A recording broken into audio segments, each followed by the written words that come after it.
जय श्री गुरुस्वामी आमे बर्तमान आसी पहुँच जाइचु केन्द्रापड़ा जिला अंतर्गत बालिया शाखारे सबु भाई और अपा माने उपस्थित एठार अछंती। आमे बालिया शाखा उपरे किछि प्रतिक्रिया नबा जे प्रत्येक वर्ष एठारे भागवत सप्ताह पालन हेउछि। यहा उपरे किछि आमे सर्वप्रथमे काशी भाई ठारू किछि प्रतिक्रिया नबा जे भागवत सप्ताह केबेठारू आरंभ हुए एवं यह केवल शेष हुए। सुम्बेधुमारी गुरुस्वामी अच्युत गुप्त ब्रह्म संघ क्षतिज्योति आश्रम समस्त गुरुहाता गुरुभगिनी को मोर सप्रेम गुरुस्वामी बालिया शाखा भाई भौणी मान मोर सप्रेम गुरुस्वामी आमर भागवतपुर ग्राम पंचायत बालिया शाखा ठाकुर जेबे ठारू आमर पादुका प्रदान करेबेठारू आमर बालिया भागवतपुर शाखा भागवत सप्ताह पालन करा 2024 मसीहा आमर भाई मानकर भौणी मानकर बहुत उत्साह नहीं पालन करा भागवत सप्ताह। तेणु इठी भाई भाई भौणी माने समस्त आनंदर सहित आमर भागवत पालन करा आमर आरंभ होइछि भागवत सप्ताह 11 तारिख बुधवार अधिवेशन श्री राधा अष्टमी एवं 18 तारिख बुधवार हिंदू पूर्णिमा भागवत जन्मदिन शेष होउछि एवं आमर अच्युत गुप्त ब्रह्म संघर से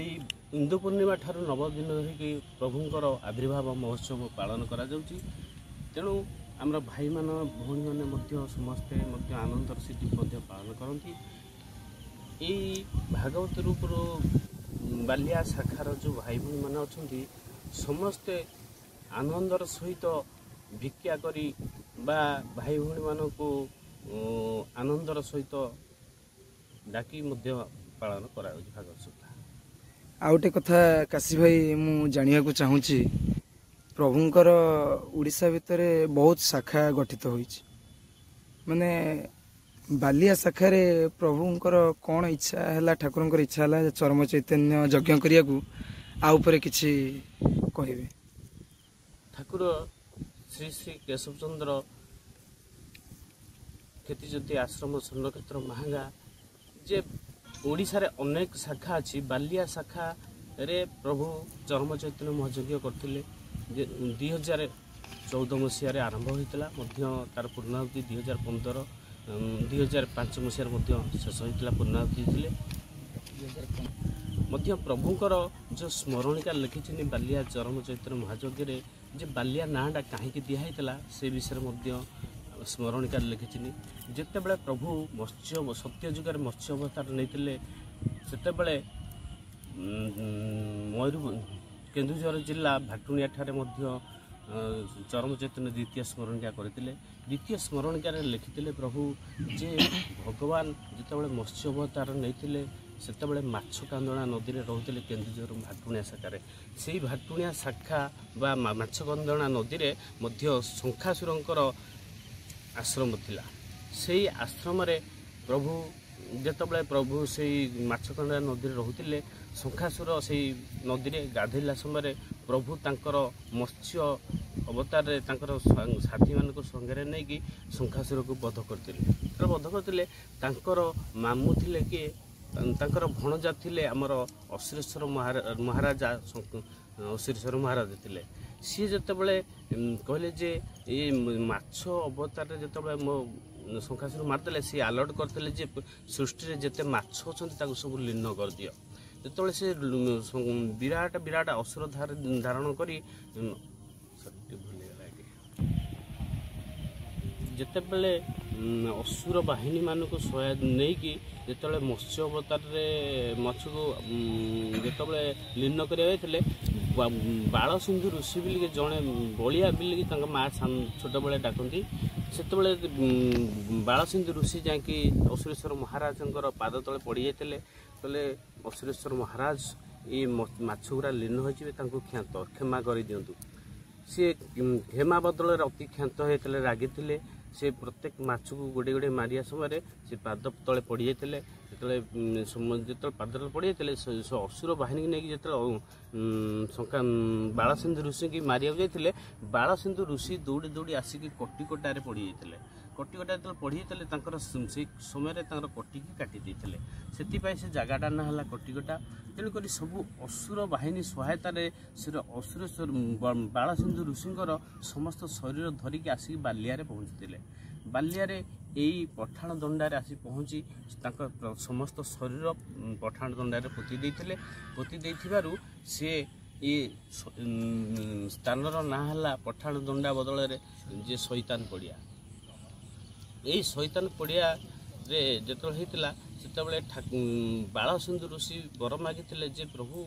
ଆପଣ ଯେତେବେଳେ କଳିରେ ନର ଶରୀର ଧରିକି ଆସିବେ ଏଇ ଶୈତାନ ପଡ଼ିଆରେ ହିଁ ଆପଣଙ୍କର ଯେମିତି ଯଜ୍ଞ ହୋଇଥିଲା ବ୍ରହ୍ମାସ୍ତ୍ର ଯଜ୍ଞ, ଅଶ୍ୱମେଧ ଯଜ୍ଞ, ସେଇ ଯଜ୍ଞ ଯେମିତି ହେଲା ଯେଉଁ ଶେଷ ଯଜ୍ଞ ସେମିତି କଳିରେ ଯେଉଁ ଚରମ ଚୈତନ୍ୟ ମହାଯଜ୍ଞ କରିବେ ଏଇଠି ହିଁ କରିବେ। ଆଉ କୋଟି କୋଟି ଦେବାଦେବୀ ସାଧୁସନ୍ଥ ମଧ୍ୟ ନର ଶରୀର ଦେଖି ଦର୍ଶନ କରି ମୁକ୍ତି ପାଇବେ। ଯାହା ହଉ କାଶୀ ଭାଇ, ଆମେ ଆପଣଙ୍କ ଠାରୁ କିଛି ଜାଣିବାକୁ ପାଇଲୁ। ବର୍ତ୍ତମାନ ଆମେ କୁନାଇଙ୍କ ଠାରୁ କିଛି ପ୍ରତିକ୍ରିୟା ନେବା। କୁନାଇ ଗୁରୁସ୍ୱାମୀ, ଆମେ ବାଲିଆ ଶାଖାରେ ପ୍ରଭୁ ଯେଉଁ ଚରମ ଚୈତନ୍ୟ ମହାଯଜ୍ଞ କଲେ ଯେ ଏ ଜାଗାର କିଛି ମହାତ୍ମା ସମ୍ପର୍କରେ, ଏ ଜାଗାର ମହାତ୍ମା ସମ୍ପର୍କରେ ଆମେ କିଛି ଜାଣିବାକୁ ଚାହୁଁଛୁ, କିଛି କୁହନ୍ତୁ ତା ବିଷୟରେ। ଏ ଜାଗାରେ न धनं प्रार्थयाम्यहं न जनं न च पौरुषं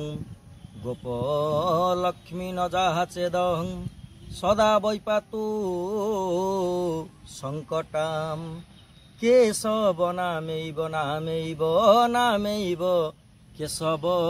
केवलं गतिं तेषां मुक्तिं तेषां मोक्षं तेषां सुनिश्चितं मोक्षं तेषां सुनिश्चितं। सर्वप्रथमे जीवनर जीवन देवता प्रभुपाद श्री गुरुस्वामी को मोर सहस्रबार अनंत कोटि साष्टांग प्रणाम। विश्व भातृत्व दिव्यात्मा परिषद अंतर्गत समस्त गुरुभाता गुरु भगिनी उपस्थित समस्त गुरुभाता गुरु भगिनी मानक मोर सहृदय सप्रेम गुरुस्वामी। आ पूर्वर प्रथमे तो काशी भाई एटा संपर्क में कही सारी बालिया चरम चैतन्य यज्ञ बाबद प्रभु से बलिया ऋषिंकर प्रार्थना को सम्मान जन 2014 मसीहा सत्यजुगुरु तांकर प्रार्थना को सम्मान जन 2014 मसीहा डिसेम्बर 30 तारिख रु अधिवास कार्यक्रम आरंभ करी 2015 मसीहा 3 तारिख दिन पूर्णाहुति कार्यक्रम करथिले। 2015 3 तारिख दिन पूर्णाहुति करथिले। ठाकुरंकर मूल उद्देश्य एटी थिला चरम चैतन्य महायज्ञ। ठाकुर प्रभु निजे आर नामकरण संपर्क में जिते भाई मान कि करथिले से नामकरण को बंद करई निजे तार नामकरण करिए बिली सेटा कहिथिले। तो तांकर मूल उद्देश्य थिला बाल्य सिंधु ऋषि को दर्शन देवे सत्यजुगुरु अपेक्षा करिथिबा पई तांको दर्शन दबा पई ये यज्ञ को से निजे बर भेषरे कौन यज्ञ को केवे से दिवस केवे जाई नथिबे। तेणु निज इच्छा अनुसार से बर भेष होई सज होइके आसीबे बिलिकरी बाल्य सिंधु ऋषि प्रभु को प्रार्थना करथिले। प्रभु तांको प्रार्थना को रक्षा करी ये बलिया ऋषिंकर नामकरण अनुसार एटी बालिया ग्राम रे भागवतपुर पंचायत रे पठाण दंडा बिलिकी थिला। ठाकुर सेटा को शैतान पड़िया बिलिकरी नामकरण करैथिले स्मरणिका रे। तो ता पूर्व ये शैतान पड़िया बिलिकी कौन आमर ये मैंने सी आखपाखर भाई भौणी मैंने जानी नथिले। प्रभुंकर नामकरण अनुसार आज पर्यंत बालिया शाखा भी सही नामकरण रे परिचित अच्छी जे भागवतपुर पंचायत शैतान पड़िया बालिया शाखा बिलिकी प्रभु 2014 मसीहा 30 तारिख रे अधिवास आरंभ करी तांकर मूल उद्देश्य रहिला पूर्णाहुति दिवस दिन